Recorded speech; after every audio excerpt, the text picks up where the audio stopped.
أعوذ بالله من الشيطان الرجيم بسم الله الرحمن الرحيم إذ جاءوكم من فوقكم ومن أسفل منكم وإذ زاغت الأبصار وبلغت القلوب الحناجر وتظنون بالله الظنونا هنالك ابتلي المؤمنون وزلزلوا زلزالا شديدا۔ یہ قرآن کریم کے 21ویں پارے سورہ احزاب کی 2 آیتیں ہیں۔ اس کا ترجمے سے آپ سمجھ جائیں گے کہ یہ کس بارے میں آیت ہے۔ اللہ فرماتے ہیں اذ جاءوکم من فوقکم، جبکہ وہ لوگ تمہارے اوپر سے آئے، ومن اذ جاءوکم من فوقکم ومن اسفل منکم، اور نیچے سے آئے، وَإِذْ زَاغَتِ الْأَبْصَارُ، دیکھ کر تمہاری آنکھیں چندیا گئی، وَبَلَغَتِ الْقُلُوبُ الْحَنَاجِرُ، تمہارے کلیجے منہ کو آنے لگے، وَتَظُنُّونَ بِاللَّهِ الظُّنُونَ، اور تم اللہ کے بارے میں الگ الگ گمان کرنے لگے۔ هُنَالِكَ ابْتُلِيَ الْمُؤْمِنُونَ وَزُلْزِلُوا زِلْزَالًا شَدِيدًا، یہاں مسلمانوں کو آزمایا گیا اور ان کو اچھی طرح ہلا دیا گیا۔ یہ سورہ احزاب کی آیت کریمہ ہے۔ سن ہجری 5 شوال کا یہی مہینہ تھا۔ دنیا کی اس علاقے کی بڑی بڑی طاقتیں جمع ہو گئی۔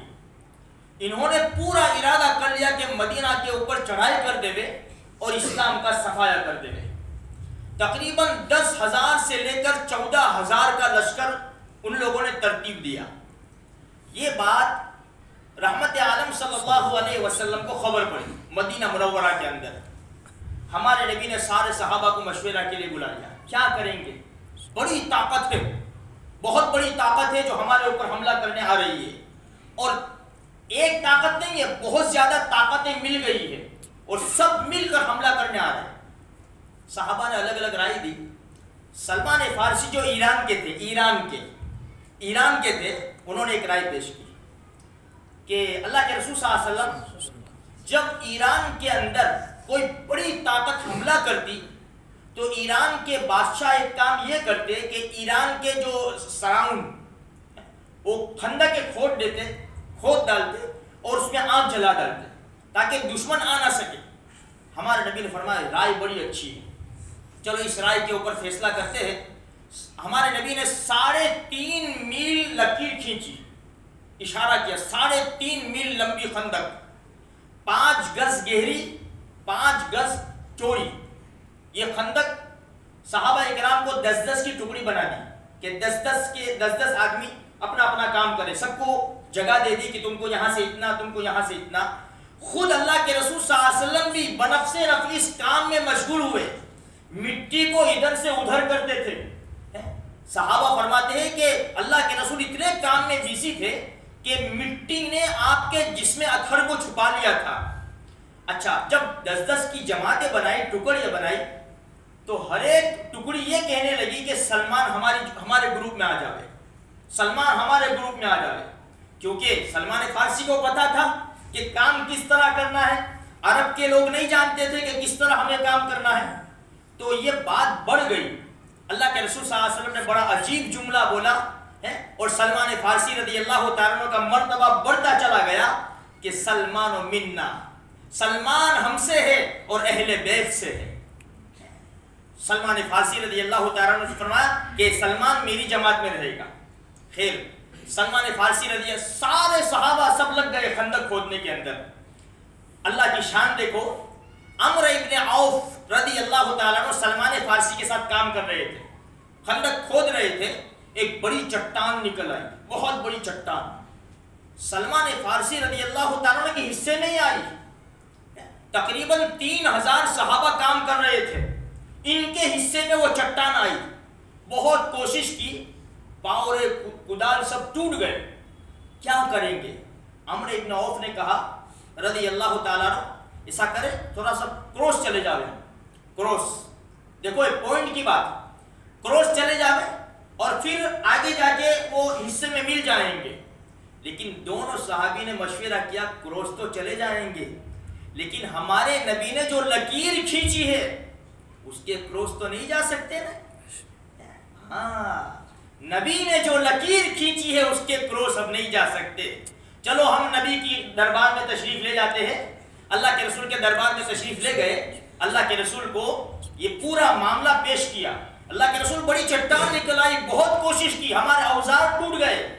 ہمارے نبی اٹھے اور تشریف لائے, اور جو 10 آدمی کی ٹکڑی تھی ان کے ساتھ خندق کے اندر اترے, اور ہمارے نبی نے کدال لیا اور اٹھایا اور زور سے ایک ضرب لگائی, اور 8ویں پارے کی پہلا صفحہ آخری لائن سے پہلے وَتَمَّتْ كَلِمَةُ رَبِّكَ صِدْقًا, یہ پڑھا کہ تیرے رب کا کلمہ پورا ہو چکا ہے, سچا ہو چکا ہے.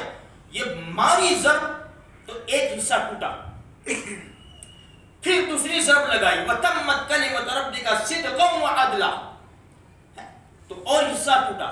پھر تیسری ضرب لگائی نا تو چٹان چورے چورا ہو گئی. ہمارے نبی کی طاقت کا اندازہ بھی اس سے ہو سکتا ہے. اچھا, جب باہر آئے سلمان فارسی رضی اللہ تعالیٰ عنہ اللہ کے رسول کے پاس تشریف لائے, اے اللہ کے نبی صلی اللہ علیہ وسلم, جب آپ نے ایک ضرب لگائی میں نے چنگاری دیکھی, جب دوسری ضرب لگائی تو بھی میں نے چنگاری دیکھی. سلمان تم نے دیکھا, چنگاری دیکھی تم نے؟ ہاں اللہ کے رسول صلی اللہ علیہ وسلم میں نے دیکھا. فرمایا سلمان جب میں نے پہلی ضرب لگائی جبریل میرے پاس کھڑے ہوئے تھے, اور جبریل نے جب وہ چنگاری نکلی تو مجھے کسرا اور یمن کے محلات دکھائے, اور جبریل نے فرمایا آپ کی امت اس کو فتح کرے گی. جب دوسری ضرب لگائی مجھے روم کے محلات دکھائے, اور جبریل نے فرمایا کہ تمہاری امت اس کو بھی فتح کرے گی. جب یہ بات چلی نا, جب چلی تو منافقین, مشرکین, یہودیوں کے پاس یہ بات پہنچی تو کیا کہنے لگے, آج 1438 سال پہلے کی بات آج اللہ نے اس کو ثابت کر دیا ہے میرے بھائیو فلسطین کے اندر. کہنے لگے یہ یہودی اور مشرکی اور منافق, دیکھو تو صحیح ان کے حالات تو دیکھو, پہننے کو کپڑا نہیں ہے, سر چھپانے کو جھوپڑا نہیں ہے, کھانے کو روٹی کا ٹکڑا نہیں ہے. اس لیے کہ صحابہ جو کام کر رہے تھے نا یہ بدر میں, یہ احزاب میں, سب نے بھوک کی وجہ سے ایک پتھر پیٹ کے اوپر باندھا تھا, اور رحمت عالم صلی اللہ علیہ وسلم نے بھوک کی وجہ سے 2 پتھر باندھے ہوئے تھے. یہ حالت تھی مسلمانوں کی, تو دشمن نے تانا دیا, دیکھو تو صحیح ان کے کھانے کے پھاپے ہیں اور کیسر و کسرا اور روم جیسی سلطنت کی باتیں کر رہے ہیں.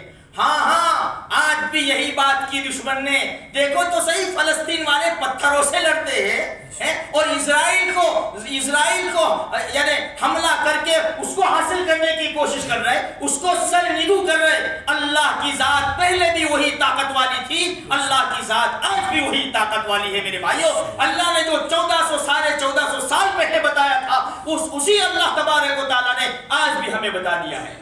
ہاں اللہ ہے, ہم آئے تو صحیح, ہم اللہ کی طرف بھروسہ تو کریں, لیکن ہمیں کیا ہو گیا ہے, اپنے عہدوں کے خاطر پتہ نہیں کہاں ہم چلے جاتے ہیں. دیکھو تو صحیح اللہ تبارک و تعالیٰ نے کیسی فتح دے دی ہے. ہاں میں نے کل بھی بتایا تھا کہ دشمن بڑا مکار ہے, عیار ہے, چالاک ہے, دغا باز ہے, دھوکہ باز ہے. اس لیے اپنے عمل جاری رکھے, ہم خوشی میں اپنے اعمال کو نہ بھول جاوے. ہمیں اسی طرح دعا کرنی ہے جس طرح ہم نے رمضان المبارک کے مہینے میں فلسطین کے لیے دعا کی ہے, مسجد اقصی کے لیے دعا کی ہے, بابری مسجد کے لیے دعا کی ہے. اور آپ نے سنا ہوگا نا اتر پردیش کی مسجد کا جو شہید کر دی گئی. میرے بھائیوں ہم جاگ کے رہے, ہم سونے والی قوم نہیں ہیں, ہم تو جاگنے والی قوم ہیں. اللہ تبارک و تعالی ہمارا سر بلند کرے گا انشاءاللہ, اس لیے کہ قرآن خود کہتا ہے یا ایھا الذین آمنوا ان تنصروا اللہ ینصرکم ویثبت اقدامکم. اے ایمان والو اگر تم اللہ کے دین کی مدد کرو گے اللہ تمہاری مدد کرے گا اور دشمنوں کے مقابلے میں تمہارے قدم جما دے گا. ہم اللہ کے دین کی مدد تو کریں. اللہ کے دین کی مدد کیا ہے, آ جاؤ حی علی الصلاۃ حی علی الفلاح. انہوں نے تو جانیں دے دی, اپنی جانوں کا نذرانہ پیش کر دیا, بچوں کو یتیم کروا دیا, عورتیں بیوہ ہو گئی. مسجد اقصی کو انہوں نے غاصب کے پاس جانے سے روک دیا ہے. آج ہم نیند قربان کر کے فجر میں اللہ کے دربار میں آ کے سر بسجود نہیں ہو سکتے. پھر ہم کہتے بابری مسجد کو فتح کریں گے. ارے ہمارے ہاتھوں سے مساجد جا رہی ہے. میرے نوجوانوں, میں اپیل کرتا ہوں, پوری امت کی نظر یہ نوجوان طبقے کے اوپر ہے. آپ نے فلسطین میں نہیں دیکھا کس نے مسجد اقصیٰ کو فتح کیا؟ کون سینہ تان کر دشمن کے سامنے کھڑا ہو گیا؟ یہی نوجوان تو تھے, یہی نوجوان تھے, اور اللہ نے انہی سے کام لیا ہے. ایک چھوٹی بات بتا دوں, ہمارے نبی لشکر کا ترتیب دے رہے تھے.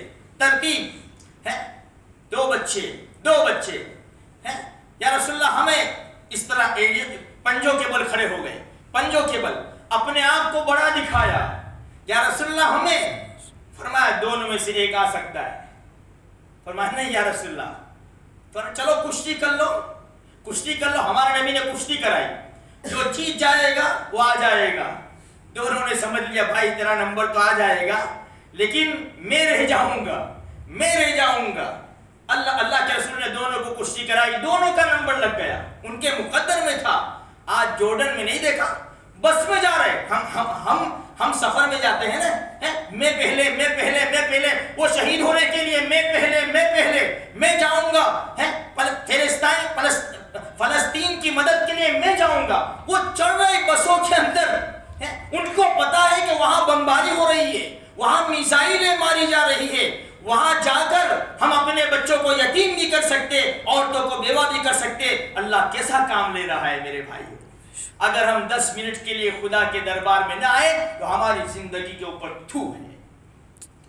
وہ تو جانوں کا نذرانہ پیش کر رہے, اپنی دکان چھوڑ کر, اپنے کاروبار چھوڑ کر, اپنی محفلیں چھوڑ کر ہم خدا کے دربار میں نہیں آ سکتے. کون سا منہ لے کر اللہ کے دربار کو بچائیں گے؟ کون سا منہ لے کر اپنی ماں بہنوں کی عزتوں کی یعنی حفاظت کریں گے؟ ہماری بہت بڑی ذمہ داری بنتی ہے میرے بھائیوں.